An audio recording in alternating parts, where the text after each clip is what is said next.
स्वागत है। आज हम साईं बाबा से जुड़ी एक कह सकते हैं चमत्कारी घटना की कहानी लेकर आए हैं।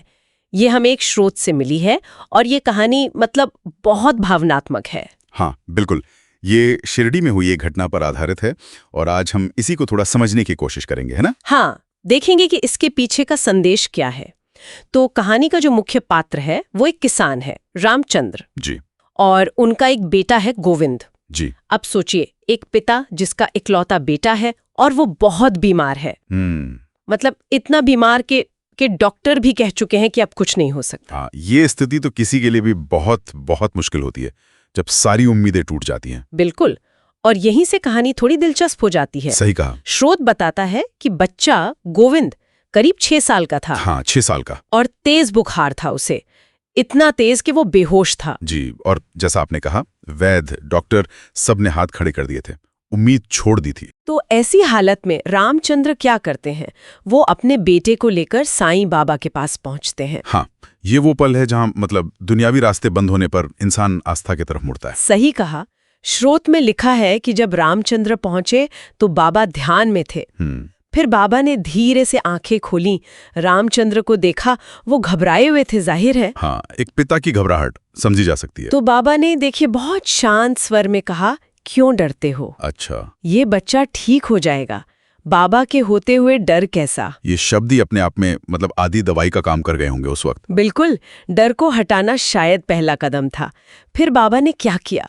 उन्होंने अपनी झोली से उदी निकाली। हाँ, उदी, ये साईं बाबा के यहाँ बहुत महत्वपूर्ण मानी जाती है, उनकी धुनी की पवित्र राख। जी, वो उदी उन्होंने बच्चे के माथे पर लगाई। अच्छा। और थोड़ी सी उदी पानी में घोलकर पिलाने के लिए भी दी। ये उदी का प्रयोग, देखिए, ये सिर्फ राख नहीं है, भक्तों के लिए ये बाबा का आशीर्वाद है, उनका संरक्षण है। हाँ, एक तरह से आस्था का प्रतीक, जिसे आप छू सकते हैं, महसूस कर सकते हैं। बिल्कुल, एक ठोस चीज जिस पर विश्वास टिकाया जा सके। और कहानी में तो मतलब कमाल ही हो गया। हाँ, क्या हुआ फिर? रामचंद्र ने वैसा ही किया जैसा बाबा ने बताया था।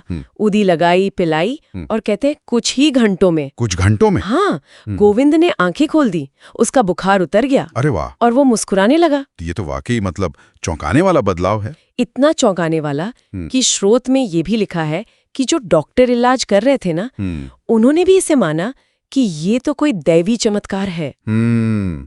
देखिए, ये घटना जो है, जैसा स्रोत में बताया गया है, ये विश्वास की शक्ति का एक बहुत बड़ा उदाहरण पेश करती है। सही बात है कि जहां मतलब चिकित्सा विज्ञान की सीमा आ गई, वहां आस्था ने काम किया, ऐसा इस कहानी का दावा है। हाँ, और ऐसी कहानियां सुनने वालों पर, पढ़ने वालों पर गहरा असर डालती हैं, खासकर उन पर जो शायद ऐसी ही किसी मुश्किल से गुजर रहे हो। बिल्कुल। और इस पूरी कहानी का जो सार है, जो निचोड़ है, वो बाबा के उन शब्दों में छिपा है। कौन से शब्द?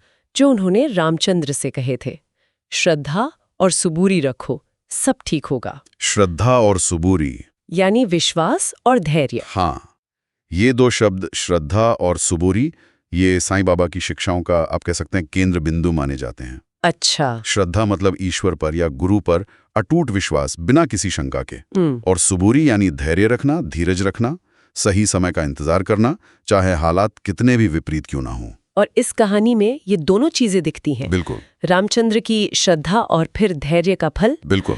स्रोत में एक बात और कही गई है कि बाबा अक्सर कहते थे, हाँ, वो कहते थे, जो मुझे सच्चे मन से पुकारता है, मैं उसकी रक्षा करता हूँ। अच्छा, ये तो एक तरह का आश्वासन है, एक वादा है। हाँ, ये भक्त और भगवान के बीच के उस रिश्ते को मजबूत करता है, जैसा इस कहानी में दिखाया गया है। तो मूल रूप से ये कहानी यही बताती है कि मुश्किल वक्त में आस्था और धैर्य कैसे इंसान को सहारा दे सकते हैं और शायद अप्रत्याशित नतीजे भी ला सकते हैं। हाँ, बिल्कुल। तो ये सिर्फ एक चमत्कार की कहानी नहीं है। नहीं, ये मुश्किल समय में मानवीय भावनाओं की, भरोसे की और धीरज की कहानी है। सही कहा। और ये हमें सोचने पर भी मजबूर करती है ना, कि जब तर्क और कोशिशें अपनी सीमा पर पहुंच जाती हैं, तो ये श्रद्धा और सबूरी का जो मेल है, हाँ, ये किसी व्यक्ति के अनुभव को, उसकी हकीकत को किस तरह बदल सकता है, जैसा इस कहानी में हमें देखने को मिला। बिल्कुल। ये एक गहरा सवाल है जिस पर सोचा जा सकता है।